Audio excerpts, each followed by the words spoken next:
Hello everyone, this is Kokilan, my friend from Remax Metropolis and Paper Planes Group Real Estate Team, and this is your June 2023 market update. I think June's market update is going to be very special and important because it is the first market update that we're looking at after the last hike in terms of interest rates in June. And prior to that, if you can correctly remember, the previous interest rate hike was back in January. So if we're looking at average prices, we are at just over $1.18 million for the average price across GTA, which is just about 3% more than this time last year. So if you have been following my market updates previously, you would have noticed that year over year, we were still low in terms of prices, but now we're actually catching up and actually taking a step further. So month over month, the average price actually dropped down by about $14,000 compared to the previous month. In terms of the Bank of Canada policy rate, this time last year, believe it or not, the benchmark rate was at 1.5%, and right now we are sitting at 4.75% for a difference of 217%. And just a reminder that this is for the June update, and it doesn't take into account if the Bank of Canada increases rates or not in July. The number of sales was a little bit surprising as well, as it increased by about 16.5% compared to this time last year. So last month we had about 7,500 transactions, whereas the previous year we were at about 6,400 transactions. The average days on market is still at 14 days, meaning that if your property is correctly listed and priced and marketed, it should sell within 14 days. The current months of inventory is sitting at just over 2%, meaning that if no new inventory comes to the market, it will take about 2 months to sell all the inventory, and anything under 4 months of inventory is considered a seller's market.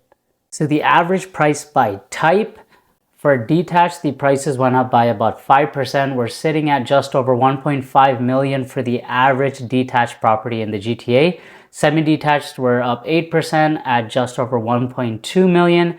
Townhouses are at $979,000, or about a 5% increase, and condos have dropped down by a bit, by about 1%, still with the average price close to $740,000. Across all regions, here are your market stats.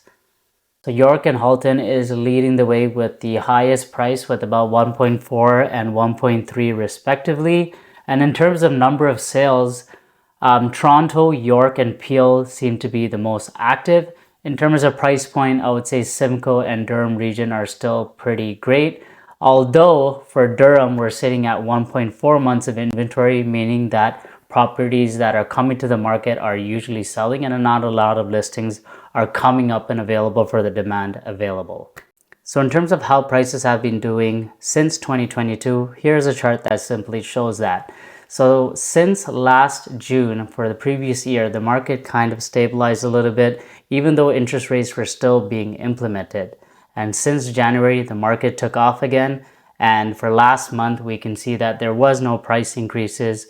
And a matter of fact that there was a small price decrease compared to the previous month before. So in conclusion, the average price is still up by about $144,000 compared to January of this year.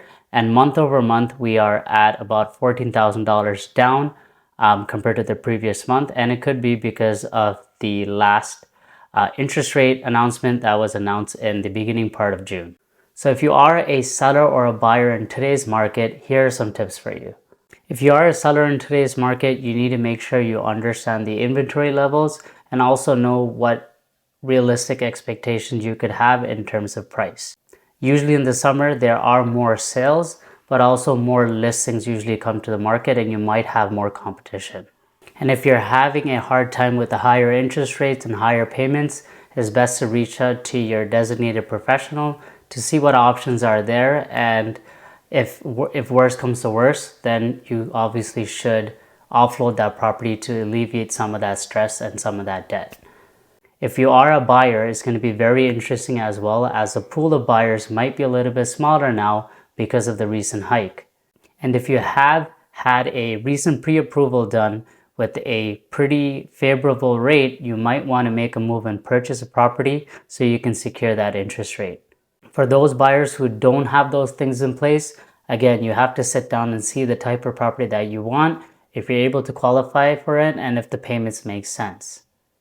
For the previous months, the prices were climbing up slowly month over month, but now the prices have come down a little bit, and it seems like the competition has died down a little bit as well. So if you are able to qualify and able to proceed on a property, use that to your advantage, as the competition won't be as much, and you might be able to negotiate some of the conditions that will be favorable for you. If you do need someone to crunch the numbers or guide you through the process or help you understand what other options are available to you based on your situation, you can reach out to me at my contact below. That's it for me. I'll see you for next month for your July market update. Bye for now.